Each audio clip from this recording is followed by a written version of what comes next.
Did you know that when it comes to history, history is not the event? History is the record of the event. History is written for all sorts of reasons. It's usually written by its winners. And as with all things, the stories of yesterday, as of today, we are told only what we are supposed to know. And we learn it in a way we are expected to learn it. History may be true, or on the other hand, it may be false, depending on the scribe and the agenda. It's written for political reasons, written for reasons of vested interest, be they governmental or religious, or for whatever reason. And to pass our history exams, we must learn and answer our questions in a certain prescribed way. But that doesn't necessarily make it the truth. Have you ever wondered if there is a single authentic religion in which God rules the universe with kindness? Or are all the collective mythologies just an assorted depiction of the same events that share a common theme? Was there a proto-religion from which the fundamentals of all ancient religions originated? Or did a Genesis story already exist from which all religions received their own versions? And what about the serpent's persistent appearance in many common religious mythologies around the world, not just the Sumerian and Hebrew religions? What about the rumored enigmatic race of reptilian beings that appear to underpin human society? Are these beings just the product of human creativity and imagination? A vast conspiracy theory, maybe? Archaeologists claim that myth is merely mankind's fantasies. We all get those. But I think that myths are not always as deeply rooted in the realms of make-believe as academia might want us to think, even though it is true that they can sometimes be little more than stories, thereby relegating themselves to the archaeologist's dumpster. Perhaps there should be an interdisciplinary conversation about the future growth of both the mythical and archaeological sciences in order to gain a deeper understanding of our past. We might just discover along the way, through the fusion of archaeology and mythology, that the many myths of the globe are not at all rooted in the world of fairy tales. But good luck with that.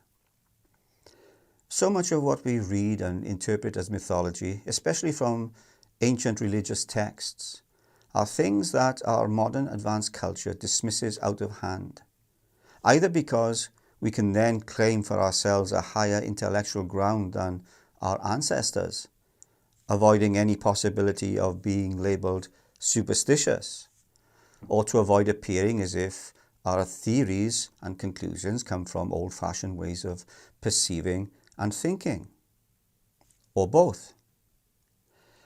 But what if the old superstitions and mythologies are true, or at least partly true, only buried under layers of ecclesiastical substrata and misinterpretation?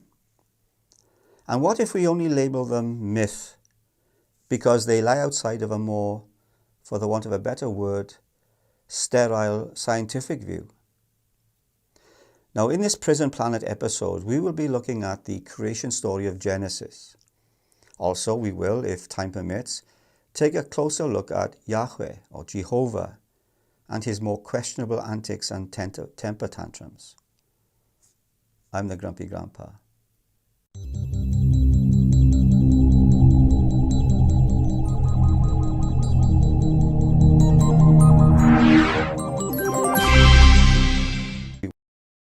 Welcome, fellow Grumpies, to the Grumpy Grandpa channel, where we seek to peel back the layers of mythology to reveal the truth of our history, where we call out the hypocrisy of the system and hopefully stave off the aging process of cognitive deterioration by learning new paradigms, thus keeping our minds sharp and in focus. Where was I? Oh, yes. Now, in this third section of the Yahweh question, we are going to take a deeper look into the Hebrew account of creation found in the book of Genesis, and then place a magnifying glass over some of the more questionable actions of Yahweh, who is depicted in the Bible as an all-loving and merciful God. Now, the creation story found in the book of Genesis isn't the oldest account, but it does tend to be the most familiar. The variety of creation stories seen in various cultures and religions does reveal a common thread that, when viewed from outside the box, so to speak, of any one religion or culture, they seem to paint a picture of cross-cultural similarities.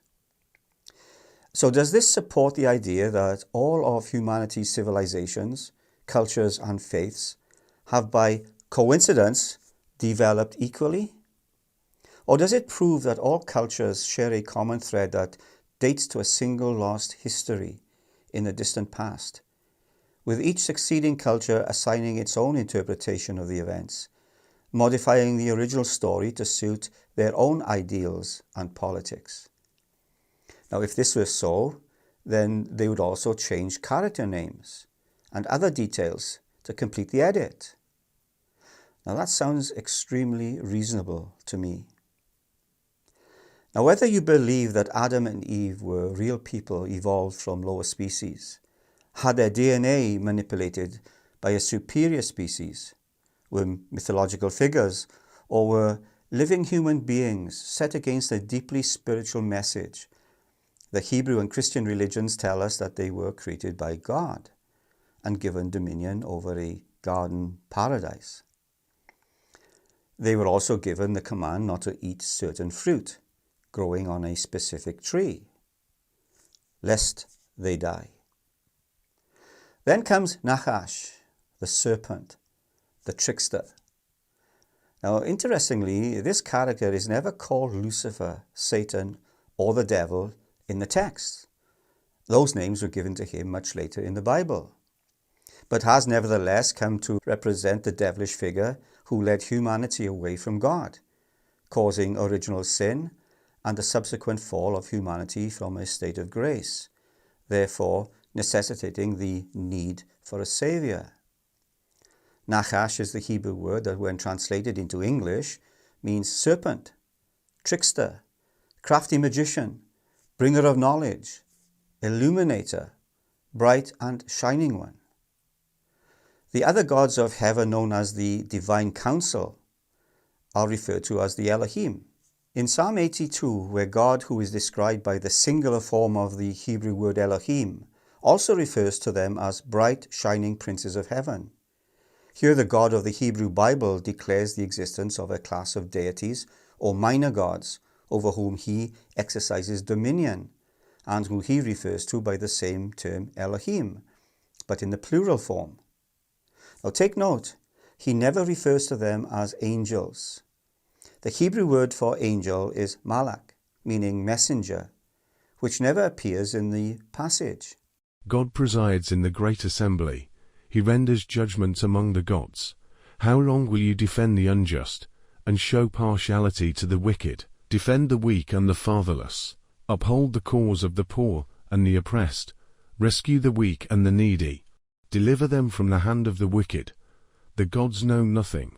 They understand nothing. They walk about in darkness. All the foundations of the earth are shaken. I said, you are gods. You are all sons of the Most High. But you will die like mere mortals. You will fall like every other ruler. Rise up, O God, judge the earth, for all the nations are your inheritance. In other words, in the Garden of Eden, Eve was speaking to a bright, shining, upright figure that had a serpentine look and was attempting to bewitch her. Not a snake as we would understand them. It was one of the sons of God who was present with Eve, or whoever Eve represents. These entities, which were more powerful than the angels, God's messengers, were not angels, but rather were creatures with free will. When Psalm 8 refers to as the creation of humanity being a little lower than the angels, the Hebrew original really reads a little lower than the Elohim. Eve was conversing with a member of the heavenly council, or sky council.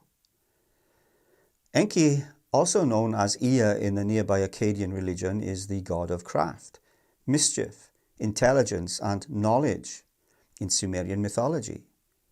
While the exact meaning of his name is unknown, it is usually translated as Lord of the Earth. He is also known as the God of the seas and creation. He shares similarities with Nachash from the Garden of Eden in terms of being a trickster and bringer of mischief. Now, if you were to look at the roots of the phrase making mischief, you'll discover that they have little in common with what we now define as mischief according to our contemporary understanding. If you go back to its earliest incarnations, mischief was synonymous with chaos, havoc, and the committing of rebellious acts. Now, it's impossible to ignore how closely Enki or Ea's actions resemble those of the serpent in the Garden of Eden. According to the classic narrative, the serpent is none other than Lucifer, Satan, or the devil. However, as we have seen, none of those names are ever used to refer to the serpent in the text. That comes much later. It seems evident that Nachash, the serpent figure from the Eden account, is a member of the Elohim, or divine council. Nachash, the bright and shining one, is also referred to as the bringer of knowledge and intelligence, the illuminator. Nachash became the bringer of knowledge and the emancipator of the intellect when he offered Eve forbidden fruit. That forbidden knowledge that would make humans just as Elohim, or just as the gods. Because after it was accepted and consumed, the humans realized they were naked, and that there was more to their existence than simply tending to the garden for the superior being who bred them. And the Lord God said, The man has now become like one of us, knowing good and evil. He must not be allowed to reach out his hand, and take also from the tree of life and eat, and live forever. So the Lord God banished him from the Garden of Eden to work the ground from which he had been taken. According to the Sumerian tablets, the head god of the Anunnaki, or more properly the Anuna, Enlil, assigned the extraterrestrial being Enki the task of creating Homo sapiens. His compassion for the condition of the slave race caused him to transition from his function as a genetic engineer to that of a rebel leader. Now parallel that with the caretakers of the Garden of Eden. The others of his species were outraged by his conduct. The Sumerian text also mentions that Ea's, or Enki's, operational headquarters were in the swampy territory known as the Snake Marsh, which was also referred to as a den for many reptiles and serpents. In other words, the first battle for the liberation of humans was fought in Ea Den. Interesting, yeah?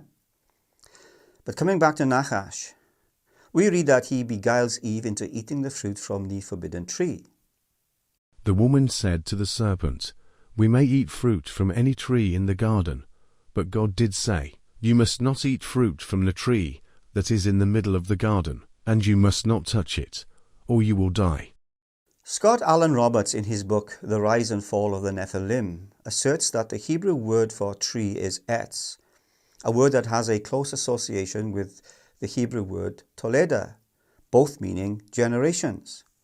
He maintains it's from these words we derive the modern equivalent of the family tree. He says that another variation of etz is the wood of a tree, as an opening and closing of a door. He goes on to make the argument that the same word can apply to the term portal, the opening of one's mind, enlightenment. He says that in some circles it has been suggested that the tree of the knowledge of good and evil, from which Eve ate the fruit, was not a literal tree at all. You think?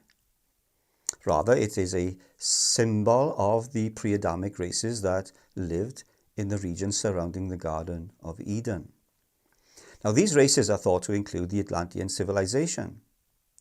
He also adds that the phrase fruit of the tree is the Hebrew word peri, fruit, produce of the ground, offspring, children, progeny of the womb, or figuratively, fruit of actions. The phrase eat of it is the Hebrew word akal, It appears this word has many uses, among which is to lay with a woman.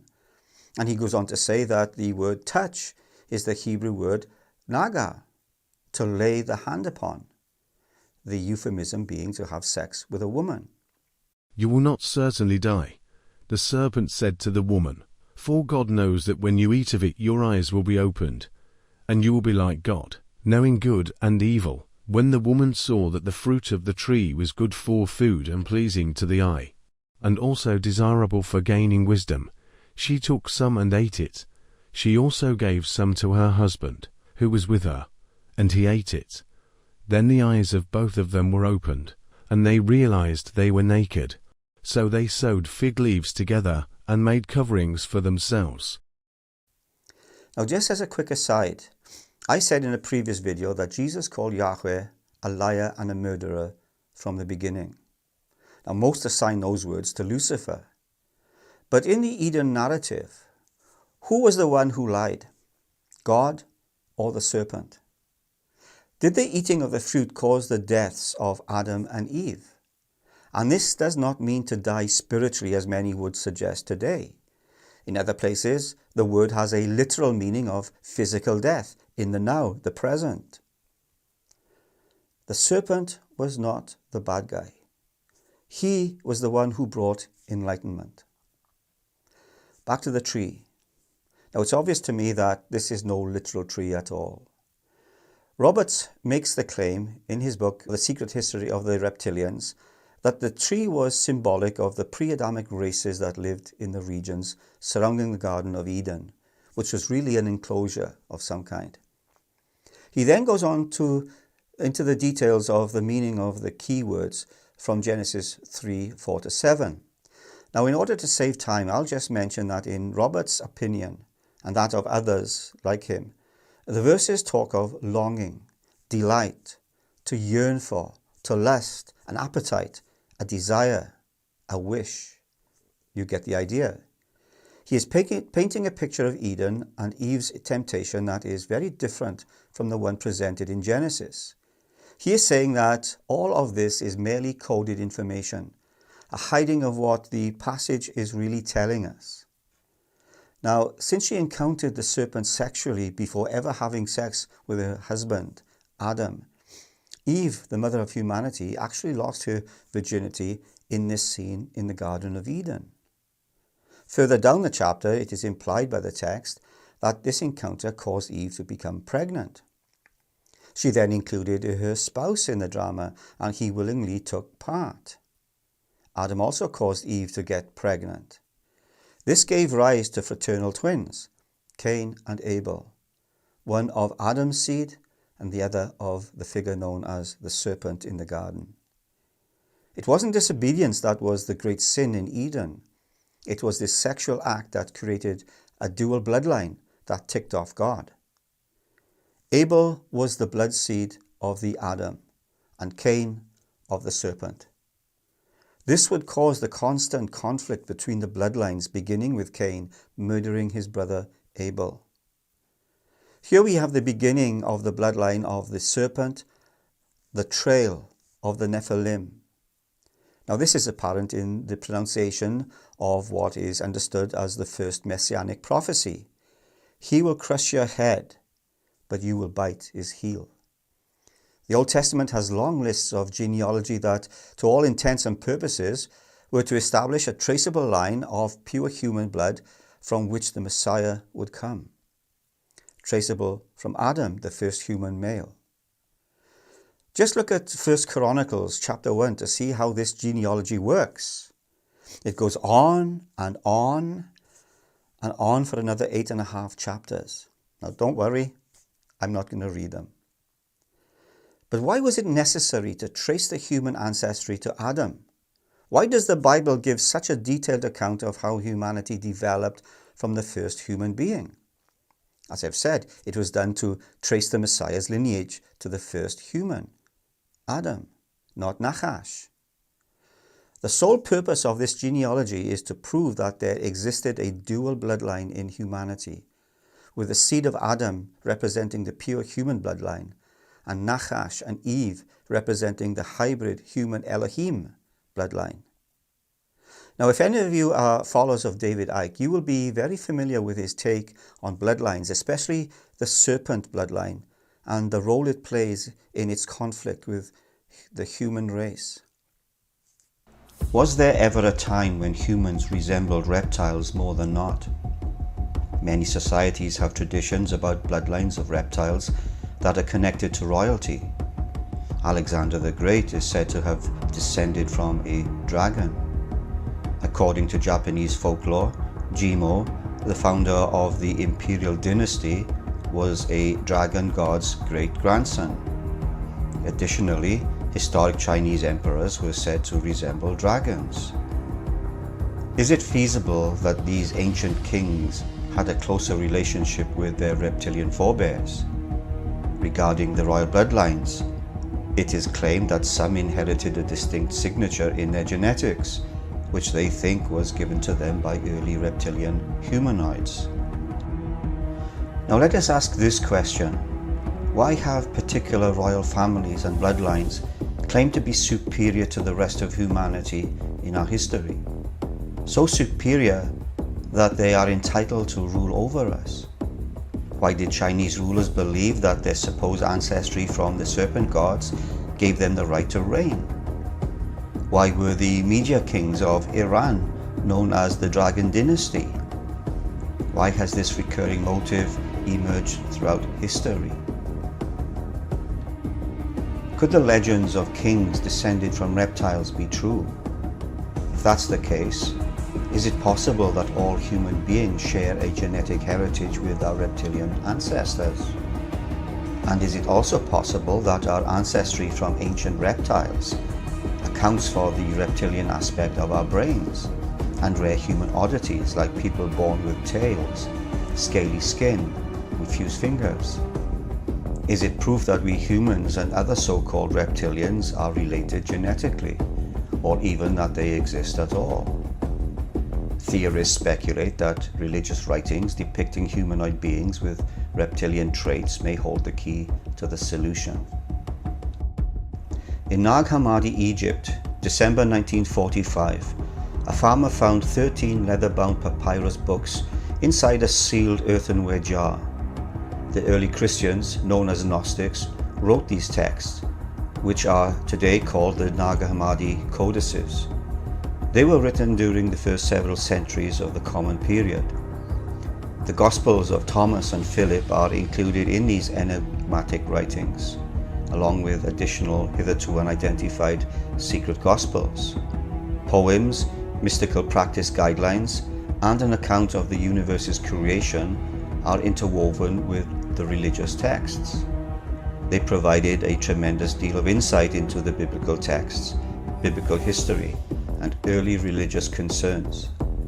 However, they also mentioned a mystery race of beings known as the Archons. The true nature of the Archons is unknown to us. The fact that the Archons are described and shown to resemble reptiles is what makes them intriguing.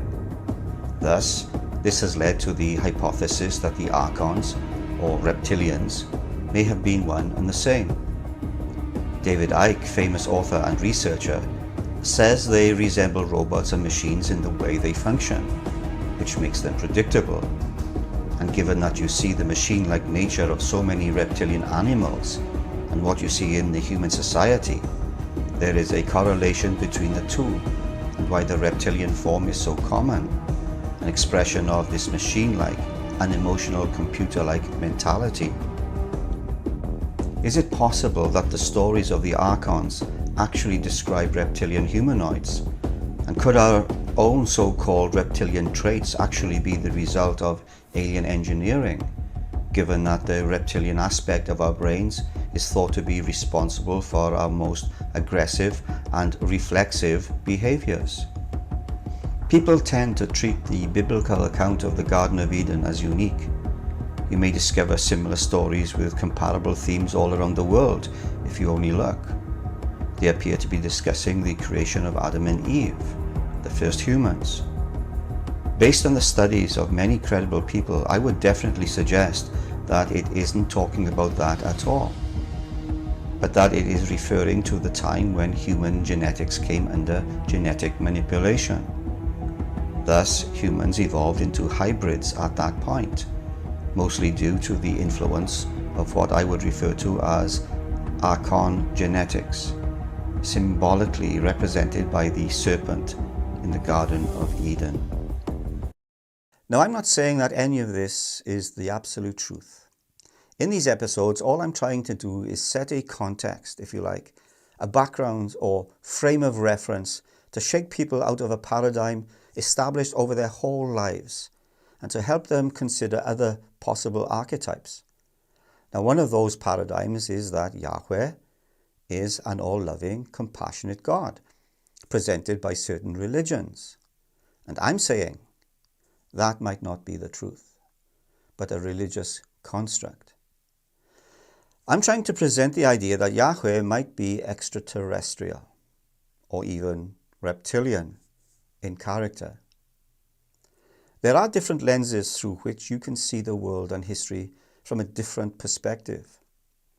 The clip I just played emphasized the aggressive side of the reptilian nature.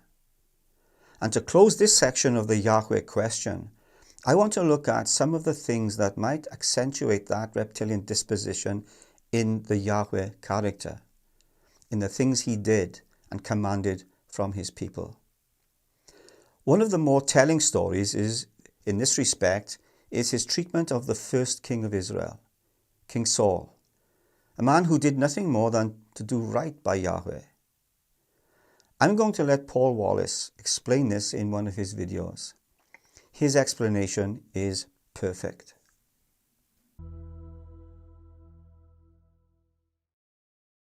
1 Samuel 15.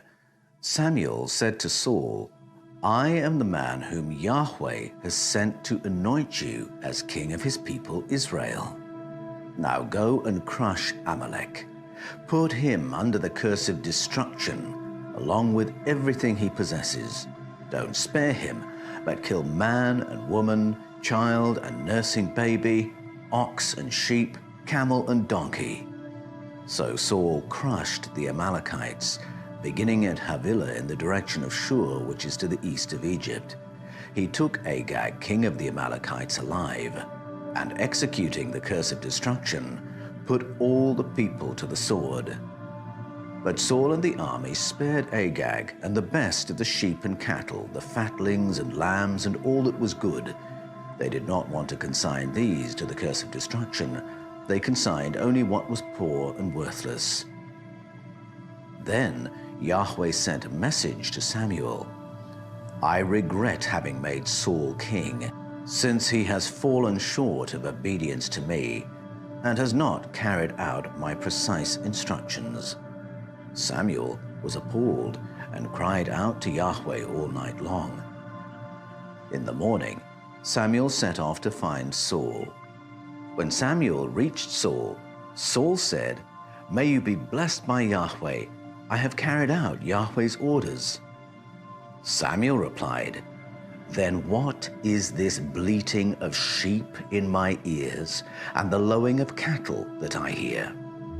Saul said, They have been brought from Amalek, the people having spared the best of the sheep and cattle to sacrifice them to Yahweh your God. The rest we have consigned to the curse of destruction. Samuel then said to Saul, Stop. Let me tell you what Yahweh said to me last night. Yahweh anointed you as king of Israel. When Yahweh sent you on a mission, he told you, Go and put those sinners, the Amalekites, under the curse of destruction and make war on them until they are exterminated. Why then did you not obey Yahweh's voice? Why did you fall on the booty and do what is wrong in Yahweh's eyes? Saul replied to Samuel, But I did obey Yahweh's voice. I went on the mission which Yahweh gave me. I brought back Agag, king of the Amalekites. I put Amalek under the curse of destruction. And from the booty the people have taken the best sheep and cattle and what was under the curse of destruction, only to sacrifice them to Yahweh, your God, in Gilgal. To which Samuel said, Is Yahweh pleased by burnt offerings and sacrifices? or by obedience to Yahweh's voice? Truly, I tell you, obedience is better than sacrifice, submissiveness than the fat of rams. Rebellion is a sin of sorcery, and presumption a crime of idolatry. Because you have failed Yahweh's instruction, he has rejected you as king. Saul then said to Samuel, I have sinned, having broken Yahweh's order and your instructions. Please forgive my sin and return with me so that I can bow down and abase myself before Yahweh. Samuel said to Saul, I will not come back with you, since you have failed Yahweh's word, and Yahweh has rejected you as king of Israel. Samuel then said, Bring me Agag, king of the Amalekites. Agag came towards him unsteadily, saying, Truly, death is bitter. Samuel then butchered Agag in the presence of Yahweh at Gilgal. Now let's be honest. Does that sound anything like the character of God as Jesus describes God in the Gospels? It's not a trick question. It's not a difficult question. The answer is no. That is nothing like the qualities of God revealed by Jesus and those who wrote for him in the New Testament. When those writers describe the character of God, they speak about a God of love and forgiveness, love which is patient and kind, never jealous, not boastful or conceited, is never rude, never seeks its own advantage, doesn't take offense or store up grievances. That is not the character of Yahweh in the Hebrew Scriptures, what we call the Old Testament. And this is not a glitch. This behavior that we read about in 1 Samuel 15 is the same character revealed by Yahweh whenever he is an active character in the Hebrew Scriptures from start to finish. You can find a similar moment in the time of Moses. Just like Samuel, the spokesperson for Yahweh, executes this brutal slaughter, so Moses does the same. Now note that when Yahweh rejects Saul, he's rejecting Saul because he isn't brutal enough. Saul has won the war, but he hasn't killed every woman, child, and baby. He wants scorched earth. He wants a genocide. So on what basis do we consider genocide the worst crime against humanity, and yet we excuse it if the Yahweh character does it? And how is it that Christianity, for the best part of 2,000 years, has run with the idea that the Yahweh character of the Hebrew Scriptures is a portrayal of God, and that is the God that Jesus worshipped? The answer is in the Gospels themselves. What I argue in the Eden Conspiracy is that although Yahweh later became used as the holy name for God, originally Yahweh referenced an entity which colonized our Hebrew ancestors and governed over them with brutality, and that Yahweh was not a portrayal of God and was certainly not the God whom Jesus called Father. Now, you might rightly infer from this that much of what I bring out is what this man, along with others, have discovered through their separate research. I freely admit that Paul Wallace, Mauro Bellino, David Icke, and Scott Roberts, along with numerous others, resonate with me when it comes to these discoveries. I'm sure there are many others out there, but my reading of these authors have been enough to take me down the path of discovery much further than anything thus far in my search for the truth. Now, you might be wondering, am I an atheist? No. Am I a Christian? In name only, maybe? So I believe in God.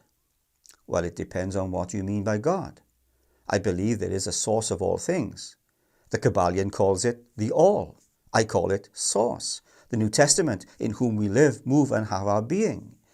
You might have your own terms of reference. But I do not believe God is what religion tells us he, she, it is. That's merely the product of reinterpretation. I'm now ready to move away from this section of our research and progress to a different aspect of the prison planet hypothesis, one I promised to look at in the beginning of the series. Now, this is going to blow your mind, but stick around and find out what that is. See you the next time. If you enjoyed this video, please consider subscribing to the Grumpy Old Buggers channel, so I can get some peace and quiet.